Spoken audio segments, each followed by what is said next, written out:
Welcome to the Scenario Podcast, your guide to mental health and well-being. Each episode, we uncover practical tools, discuss expert insights, and explore how supplements can transform your mental health journey. Get ready to learn, grow, and thrive with us.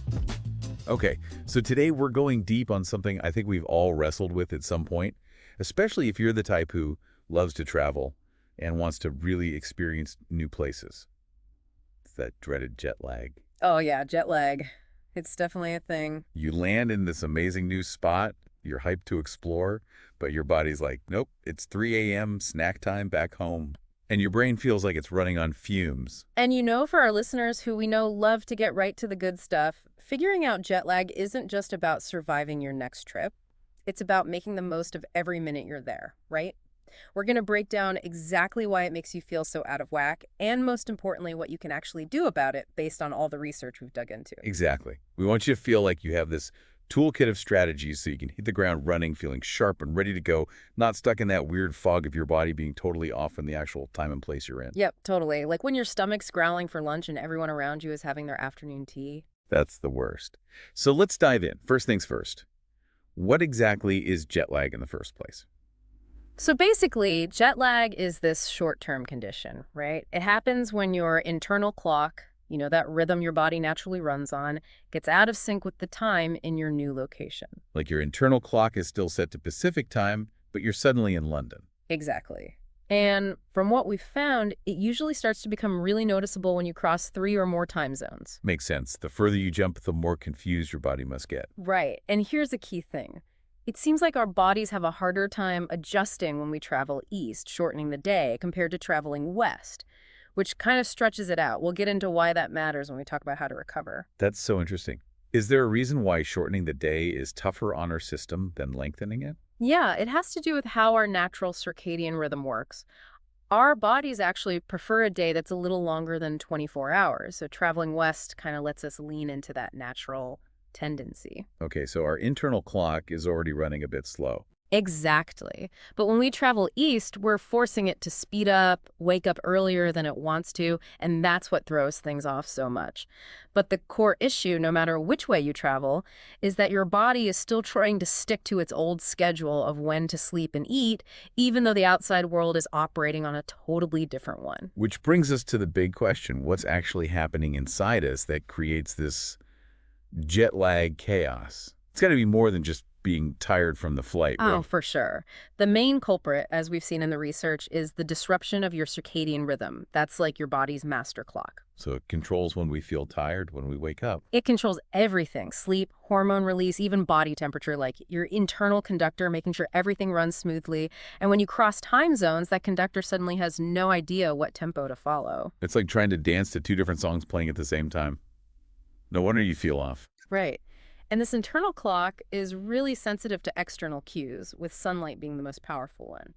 But things like temperature, even your regular daily routines play a role too. So when you suddenly travel across a bunch of time zones, your internal clock is still set to the old rhythm, while your new environment is giving it totally different signals. Like your body's getting two sets of conflicting instructions. Perfect analogy. And there are a few things that can make jet lag even worse, which the research really highlighted. Like the direction of travel, which we talked about. Right. And the more time zones you cross, the more messed up your internal clock gets. Then there's when you get exposed to light at your destination, which is super important for resetting your body. So timing is key. And this might sound obvious, but how much sleep you get before you travel makes a big difference. If you're already sleep deprived when you board that plane, jet lag is going to hit you way harder. Okay, so we know what it is and we know what triggers it, but let's get real. What does jet lag actually feel like? Because I think we can all agree it's more than just being a little sleepy. Totally. It's like your whole body is out of whack, and it messes with your mind, too. The research is really clear on that. Like that feeling of just being completely drained no matter how much you sleep. Uh-huh. You might have trouble falling asleep when you want to, or wake up in the middle of the night and can't get back to sleep. Then there's the opposite, feeling super tired during the day, even if you did manage to get some sleep. And I know for me, it's like my brain just turns to mush. I can't focus on anything. Right. It's super common to have trouble concentrating or thinking clearly, and it can even mess with your mood. Some people get really irritable or even feel a bit down. Like you're just off your game mentally and emotionally. Exactly. And it can show up physically, too. Upset stomach, weird digestion. You might feel exhausted even after a decent night's sleep, or wake up way too early and can't fall back asleep. Even your appetite can go haywire, like you're hungry at odd hours or not hungry at all when you should be. It's like your body's running on the wrong software. That's a great way to put it, like that feeling of being totally disconnected from yourself and your surroundings. Okay, so now that we've covered the not-so-fun part, let's get to the good stuff. What can our listeners do before their trip to minimize the jet lag struggle? Like any proactive steps they can take to get ahead of it? Definitely. Being strategic beforehand can make a huge difference. The research points to a few key things. One of the most effective is to start adjusting your sleep and meal times a few days before you leave. If you're traveling east, try going to bed and waking up a bit earlier each day. If you're going west, do the opposite. Like easing your body into the new time zone gradually. Yep. Even small shifts, like 30 minutes to an hour, can help your body start to adapt. Another big one is making sure you get good sleep in the days leading up to your trip. Don't want to start the journey already sleep-deprived? Exactly. And stay hydrated. Start drinking extra water about 24 hours before your flight and keep it up throughout your trip.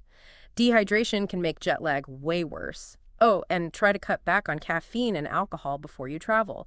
They can mess with your sleep, even when you're not dealing with time zones. So, maybe skip that pre-flight cocktail and go for water instead. Good to know. Okay, you're on the plane, headed to your destination. What can you do during the flight to manage jet lag? This is where you can start getting your mind and body in sync with the new time zone. As soon as you board, change your watch and phone to the time at your destination.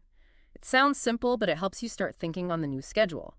Then, think about sleep strategically. If you're arriving in the morning, try to get some rest on the plane. Bring those eye masks and earplugs. For sure. If you're arriving in the evening, try to stay awake so you'll be tired and ready for bed at a normal time. Aligning your sleep with the new time zone right from the start. Exactly. And don't forget to move around. Sitting for hours can make you stiff and tired. Walk the aisles, do some stretches in your seat, anything to keep your blood flowing. Okay, touchdown. You're in the new time zone, and the real work of resetting your internal clock begins. What are the most important things to do once you arrive? Here's where you can really make a difference. The biggest thing is to get sunlight. Especially in the morning if you've traveled east, or late afternoon if you went west. Sunlight helps your body recalibrate its clock. So resist the urge to hole up in your hotel room. Totally. Also, try not to nap right away or keep it super short, like 20 to 30 minutes max. The goal is to stay awake until a normal bedtime in the new time zone. Train your body to follow the new schedule. Yep, and be mindful of what you eat. Light, healthy meals with lots of fruits, veggies, and whole grains can help because jet lag can mess with your digestion too. And you might consider melatonin. Like that natural sleep hormone. A small dose, like 0.5 to 3 milligrams a couple of hours before bed, can help you fall asleep, especially if you've traveled east. Good to know. The research also mentioned exercise as a way to help recover from jet lag. What's the deal with that? Yeah, moving your body can be really helpful. It gets your blood flowing, helps your body regulate hormones, and can just make you feel less sluggish. Even a brisk walk outside is great because you get the exercise plus the sunlight. Two birds, one stone. Exactly. Gentle stretching can help too, and things like yoga or light Pilates can be good for digestion and calming your nervous system. If you need a little energy boost, some simple body weight exercises can do the trick. Just listen to your body and don't overdo it. And the best time for exercise depends on which direction you traveled. Right. Morning for eastward travel, afternoon for westward. It's all about working with your body's natural rhythms. What about natural supplements, aside from melatonin? Are there any others that can help? There are a few others that some people find helpful. Magnesium is great for calming and relaxing and can make it easier to sleep. L-theanine, which is found in green tea, can help you relax without making you drowsy during the day. So it's calming but not sedating. Right. And ashwagandha, which is an herb, might help your body manage stress and regulate cortisol levels, which can get messed up by traveling. But super important note here, always talk to your doctor before trying any new supplements, especially if you have any health conditions or take other medications. Definitely good advice. Always better to be safe than sorry. Okay, any other jet lag tips and tricks that our listeners should know about? Oh yeah, there are a few more good ones. Packing a little sleep kit can make a big difference. Like what kind of stuff? An eye mask, earplugs, melatonin if you're using it, maybe some lavender oil for a calming scent. Anything that helps you create a relaxing sleep environment. Some people also find that fasting during the flight and then eating the first meal at a normal time in the new time zone helps reset their digestion and internal clock. And strategic use of blue light can be helpful too. So getting morning sunlight. Exactly. Or using a light therapy device if you need to. But avoiding blue light from screens at night is important for good sleep. Some people also swear by grounding or earthing, which is basically spending time barefoot on grass or sand. Like connecting with nature. Yep. The idea is that it might help reduce inflammation and jet lag symptoms, though more research is needed on that. And finally, don't underestimate the power of socializing. Being around people in your new time zone can help you adjust mentally and keep you engaged at the right times. So immerse yourself in the new environment and let that help reset your internal clock. Exactly. Okay, so much great information. To sum it all up, what's the key takeaway for our listeners when it comes to dealing with jet lag? The main thing is that jet lag is totally manageable. By understanding what causes it and using the right strategies before, during, and after your trip, you can minimize its impact and actually enjoy your travels. It's about working with your body, not against it. Totally. And it makes you think. If consciously aligning ourselves with natural rhythms like sunlight and regular meals is so helpful for jet lag, maybe it's something we should all be doing more of in our everyday lives, even when we're not traveling. It really highlights how connected we are to the natural world. That's a really thought-provoking point. Well, to our listeners, we wish you safe travels, tons of energy, and smooth, jet lag-free journeys on all your adventures. Hopefully, this deep dive has given you the knowledge and confidence to conquer those time zone changes like a pro. Safe travels, everyone. And we'll see you next time on The Deep Dive. Thanks for tuning in to the Scenario Podcast. Don't forget to visit scenario.com for more expert tips, articles, and supplements designed to support your mental health. If you enjoyed this episode, remember to subscribe and share it with a friend. Until next time, take care of yourself.